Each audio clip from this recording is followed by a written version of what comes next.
High বন্ধুরা, কেমন আছো? আশা করি সবাই ভালো আছো। সুইট ড্রিমস কিচেনে তোমাদের স্বাগত জানিয়ে আজকে আমি কেক বানাবো বাড়িতেই, খুব সহজ পদ্ধতিতে। হাতের কাছে কিছু জিনিস থাকলে কেক বানানো যায়। কেক বানানো এরকম কোনো ঝামেলার কাজ না। ভালো করে ভিডিওটা দেখবে, তোমরাও বানাতে পারবে। তো আমি ভালো করে সহজ পদ্ধতিতে কেকটা বানানো দেখাবো। চলো ভিডিওটা শুরু করি। আমি এখানে আধখানা কলা নিয়েছি, তোমরা চাইলে গোটাও নিতে পারো। আমি আধখানাই নিয়েছি, আধখানা দিলে ভালো হবে। তো এখানে আমি একটা ডিম দিচ্ছি, 1 কাপ চিনি দিচ্ছি, কাপ মেপে করব। এখানে 1 কাপ চিনি দিলাম। এবার আমি ব্লেন্ড করে নেব মিক্সচারে। তো আজকে আমি এটা গ্যাসের চুলোতে কড়াতে বানাবো, তোমরা আবানেও বানাতে পারো। তো আমি সহজ পদ্ধতি দেখাচ্ছি। আবান যদি না থাকে তো এরকম গ্যাসের চুলোতেও বানাতে পারবে। তো আমি এখানে 1 কাপ ময়দা দিলাম। এবার আমি মিশ্রণটা ব্লেন্ড করে নিয়েছি ভালো করে। এবার আমি এটা বলে ঢেলে নিলাম।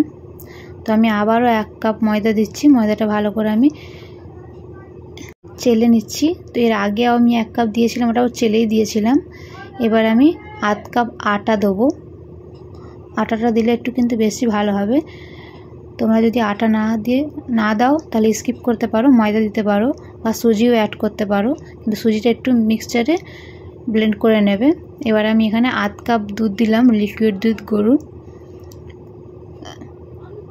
এখানে আধ কাপ আমি রিফাইন অয়েল দিচ্ছি। তোমরা বাটার দিতেও পারো, কিন্তু রিফাইন অয়েলটা দিলে আমার কাছে মনে হয় বেশি ভালো হয়। ফের আমি এখানে আধ কাপ দুধ দিলাম। দুধটা কিন্তু একসঙ্গে দেওয়া যাবে না, নাহলে নরম হয়ে যাবে। পরিমাণ মেপে আমি ধীরে ধীরে দেবো। তো আমি মোট এখানে 1 কাপই দুধ দিয়েছি। আমি এখানে একটু লেবুর রস আর লেবুর খোলাটা গ্রেট করে দিয়ে দিলাম। এখানে আমার কাছে ভ্যানিলা এসেন্স নেই বলে, সেই জন্য ডিমের গন্ধটা না আসার জন্য আমি এখানে লেবু দিয়েছি। আর লেবুর খোসাটা আমি একটু গ্রেট করে দিয়েছি। তোমরাও এরকমভাবেই করবে, তাহলে কিন্তু ডিমের আঁশটে গন্ধটা আসবে না, কেকটা খেতে খুব টেস্টি হবে। তো আমি একটা কাগজ কেটে নিয়েছি, পাতলা নর্মাল কাগজ কেটে নিয়েছি। কেটে আমি রিফাইন অয়েল দিয়ে দিচ্ছি ভালো করে। তারপর আমি বেটারটা দিয়ে দেবো, নাহলে এখানে কেকটা লাগবে না। আমি এখানে কাজু, কিশমিশ আর আমল বাদাম নিয়ে দিয়েছি। তোমরা টুটি ফুটিও দিতে পারো, কিন্তু আমি টুটি ফুটিটা স্কিপ করেছি। এবার আমি ইনো দিচ্ছি। গ্রিন প্যাকেট ইনোটাই দেবে কিন্তু, তাহলে খুব ভালো হবে। তো এখানে 1 চামচ ইনো আমি অ্যাড করেছি। আমি যেরকমভাবে পরিমাপটা দেখালাম, তোমরা কিন্তু এরকমই পরিমাপটা নেবে, তাহলে কেকটা দেখবে খুব সুন্দর হবে। তো আমি ভালো করে দিয়ে দেবো। ইনোটা দিয়ে কিন্তু বেশিক্ষণ রাখবে না, তাহলে কেকটা কিন্তু ভালো ফুলবে না। ইনোটা দিয়েই কিন্তু আমি সঙ্গে সঙ্গে বেক করে নেব, নাহলে ইনোটা নষ্ট হয়ে যাবে। এবার আমি কিশমিশ, আমল বাদাম আর কাজু ফের ওপর দিক থেকে দিয়ে দিচ্ছি। দেখো, চারোদিকে দিয়ে দিচ্ছি আমি।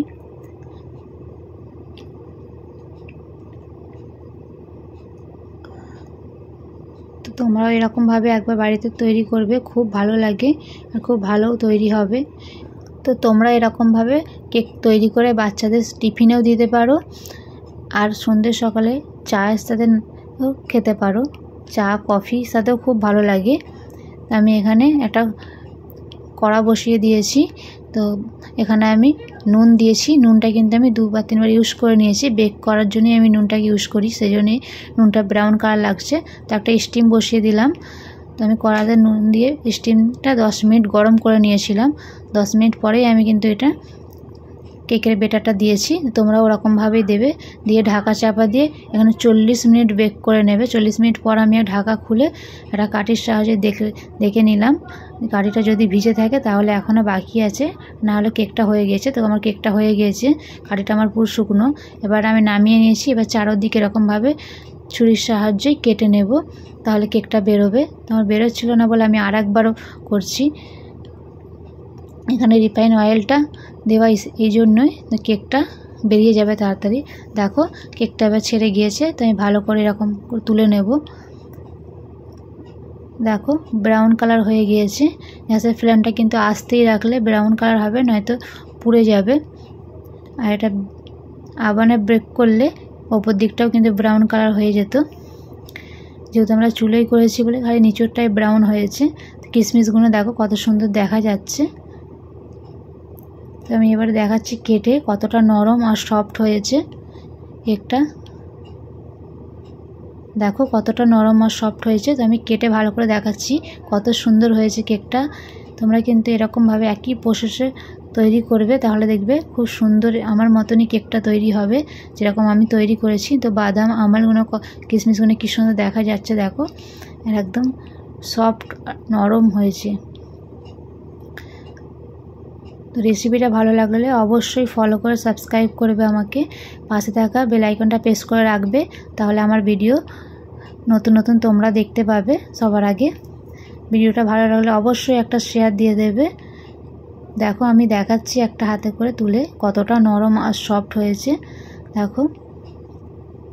তো আমি ভেঙে দেখাচ্ছি, দেখো কত সুন্দর হয়েছে নরম। তো কমেন্টে জানাতে ভুলবে না বন্ধুরা রেসিপিটা কেমন হয়েছে, আর বাড়িতে তোমরা অবশ্যই একবার করে আমার